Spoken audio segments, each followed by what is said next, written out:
Let's talk about taking control of your life. I was reading a book recently, and within that book, they were discussing how people tend to feel more optimistic about things that they believe that they're in control of. In a 2002 study of nearly 3,500 employees, they found that greater feelings of control at work predicted greater satisfaction in nearly every aspect of life. People who felt in control at work had lower levels of stress, lower work life conflict, work family conflict, and less job turnover. And interesting enough, they discussed how this has little to do with how much control that you actually have, as in the traditional sense of, being the boss and calling all the shots. You could simply be an employee, but more so, how much control do you perceive yourself as having? And oftentimes, this sense of control is just an illusion. Nevertheless, when we think that our fate is in our own hands, we are more likely to believe that we can steer the ship in the right direction. We believe that we are less likely to be mugged, for example, than the next person because we will surely avoid walking through dark alleys in sketchy neighborhoods. We are less likely to have skin cancer because we will not expose ourselves to the sun unprotected.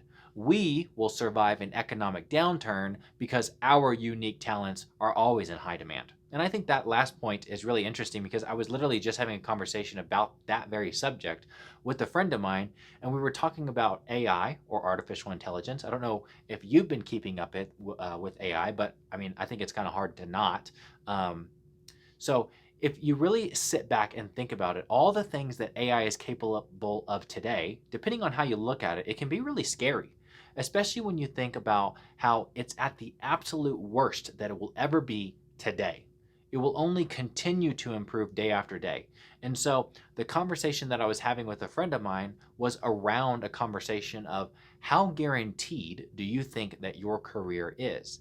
Tying back to this subjective sense of control and feeling as if your unique talents will always be in high demand, he was telling me that he thought that what I do was pretty safe, at least for the time being, because of the complexity and uniqueness that comes along with analyzing and managing patients.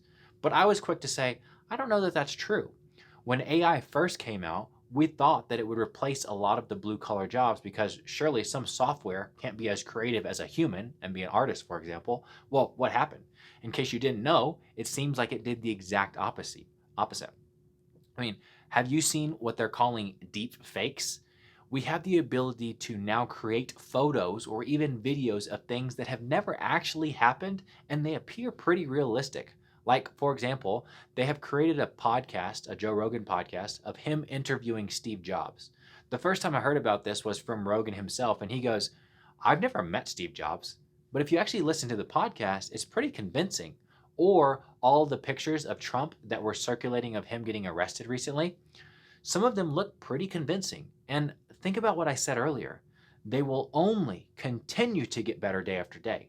So while I could say that, yeah, my job is probably secure for a while, the truth is none of us really know. What if Elon finishes working on what they're calling Neuralink and it's more affordable than coming to see me? If you don't know what that is, I would highly encourage you to go check it out because I think it's really fascinating. But in another study, they gave nursing home residents a greater number of choices and responsibilities over their day to day. So, what they did was split the residents into two groups.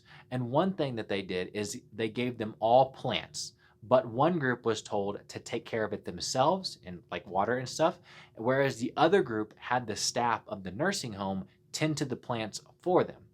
And they found that they not only did their level of happiness improve, but the mortality rate actually dropped in half. After 18 months, 15% of the group that had responsibilities died, and 30% of the group that had little to no responsibilities died. I think this stuff is really fascinating, but moral of the story is how can we change our outlook of a situation, any situation that we're placed into to improve our overall happiness and also possibly even increase our lifespan? You may not be the person who is the boss of every single situation, but you can always be the boss of something, even if it's just as simple as keeping your houseplants alive.